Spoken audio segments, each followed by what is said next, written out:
Bom dia, boa tarde, boa noite, né? Para quem vai ver e ouvir essa pregação. Eu vou começar com um pequeno versículo que fica em Eclesiastes 10, do versículo 2. O coração do sábio está à sua direita, mas o coração do tolo está à sua esquerda. Amém? E a outra palavra fica em Mateus 25, do versículo 31 ao 46. É o julgamento das nações. E quando o Filho do Homem vier em sua glória e todos os santos anjos com ele, então se assentará no trono da sua glória, e todas as nações serão reunidas diante dele. E apartará uns dos outros, como o pastor aparta dos bodes as ovelhas.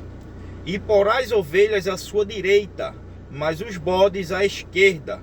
Então dirá o rei aos que estiverem à sua direita: Vinde, benditos de meu Pai, benditos de meu Pai. Possui por herança o reino que vos está preparado desde a fundação do mundo. Porque tive fome e deste-me de comer. Tive sede e deste-me de beber. Era estrangeiro e hospedaste-me. Estava nu e vestiste-me. Adoeci e visitaste-me. Estive na prisão e foste-me ver. Então os justos lhe responderão, dizendo: Senhor, quando te vimos com fome e te demos de comer, ou com sede e te demos de beber? E quando te vimos estrangeiro e te hospedamos, ou nu e te vestimos? E quando te vimos enfermo ou na prisão, e fomos ver-te? E respondendo o rei lhes dirá: Em verdade vos digo que quando o fizestes a um destes pequeninos irmãos, a mim o fizestes. Então dirá também aos que estiverem à sua esquerda: Apartai-vos de mim, malditos, para o fogo eterno, preparado para o diabo e os seus anjos.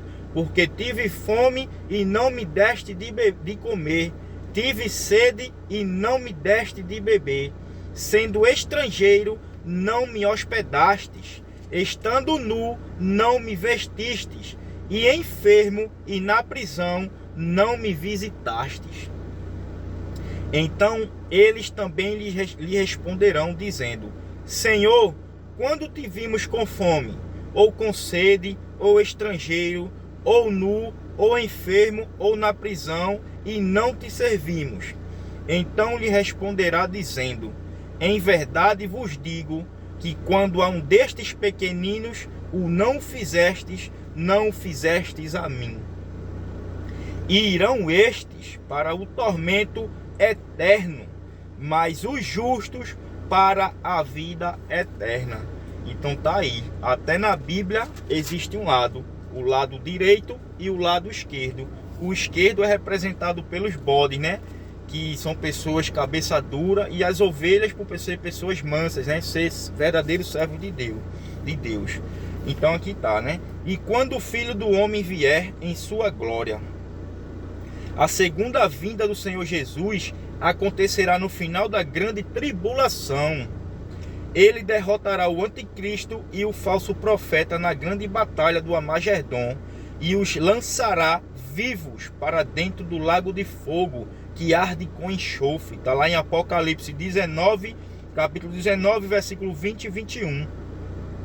Após isso, o Senhor prenderá Satanás e o lançará no abismo, onde ficará acorrentado por 1000 anos. Está lá em Apocalipse 20, versículo 1 ao 3. A partir daí acontecerá o julgamento das nações.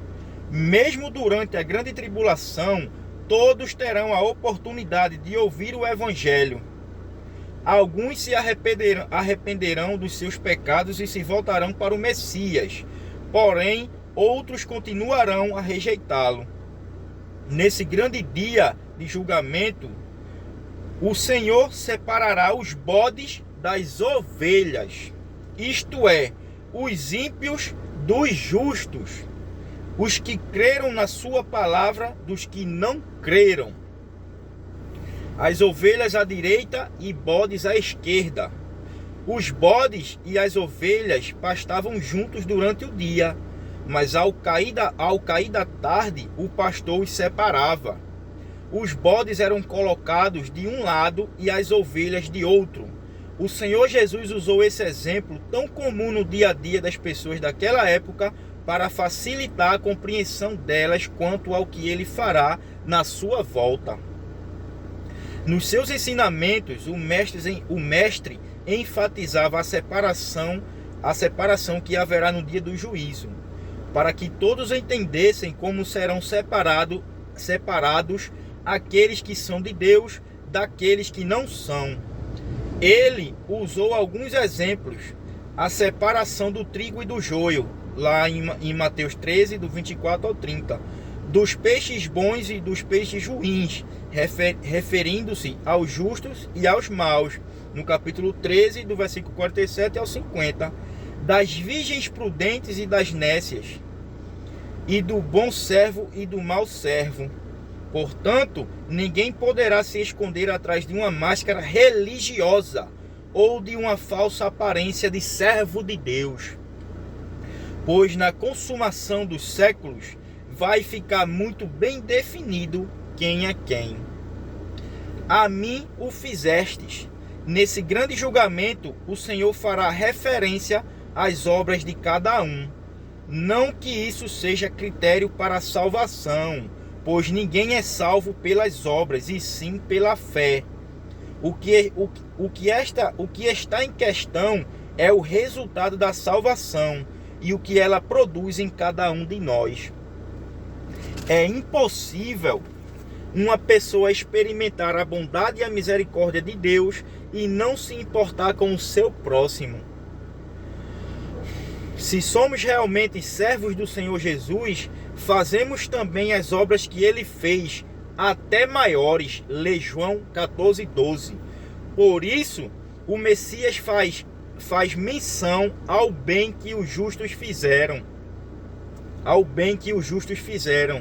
Aos famintos, aos sedentos, ao estrangeiro, ao nu, ao doente e ao prisioneiro. A esses aflitos ele chama de meus pequeninos irmãos. Isso comprova que o grande Rei e Senhor que habita no alto e santo lugar também habita com os humilhados e rejeitados deste mundo. Lê Isaías 57:15. Por essa razão, ele recompensa quem pratica boas ações para com os desfavorecidos. Então fica essa palavra, em nome de Jesus Cristo, que penetre no coração de cada um de vocês e vocês venham verdadeiramente praticar o verdadeiro evangelho, o evangelho genuíno que é na palavra de Deus. Não é só da boca para fora não, a gente tem que fazer em verdade e em ação. Então fica essa palavra aí, né, em nome de Jesus, que Deus abençoe cada um que vai ouvir e ver essa palavra, que chegue bem longe em nome de Jesus, porque é assim que ele quer, que a palavra dele chegue aos quatro cantos desta terra. Muito obrigado pela oportunidade, que Deus abençoe nossa nação, em nome de Jesus Cristo, e livre a gente do nazismo, livre a gente do comunismo, pois essas pessoas matam os que são de Deus, matam as pessoas boas. Então fica aí a palavra, amém?